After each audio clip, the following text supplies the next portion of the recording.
एक बार गौतम बुद्ध एक शहर में प्रवास कर रहे थे।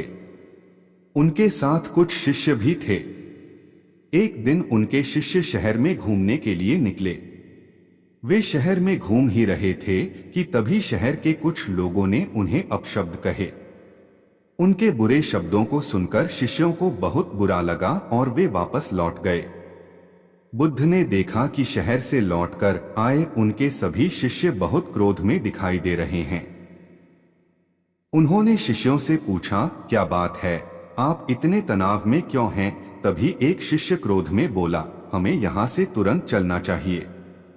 जब हम बाहर शहर में घूमने गए थे तो यहाँ के लोगों ने बिना वजह हमें बहुत बुरा भला कहा। जिस जगह हमारा सम्मान नहीं हो वहाँ हमें नहीं रहना चाहिए। बुद्ध ने कहा, क्या किसी और जगह तुम अच्छे व्यवहार की अपेक्षा रखते हो? दूसरे शिष्य ने कहा, इस शहर से तो अच्छे लोग ही होंगे।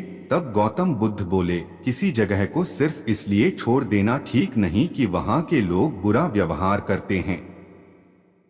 हमें तो कुछ ऐसा करना चाहिए कि जिस स्थान पर भी जाएं, उस स्थान को तब तक नहीं छोड़े जब तक अपनी अच्छाइयों से वहाँ के लोगों को सुधार न दें। हम जिस भी स्थान पर जाएं, वहाँ के लोगों का कुछ न कुछ भला करके ही वापस लौटें। बुद्ध ने कहा, जिस प्रकार युद्ध में बढ़ता हुआ हाथी चारों तरफ के तीर सहते हुए भी आगे बढ़ता जाता है, ठीक उसी तरह उत्तम व्यक्ति भी दूसरों के अपशब्दों को सहते हुए अच्छे कार्य करता रहता है।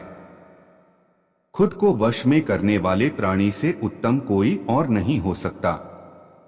बुद्ध की बात शिष्यों को अच्छी तरह से समझ में आ गई और उन्होंने वहां से जाने का इरादा त्याग दिया।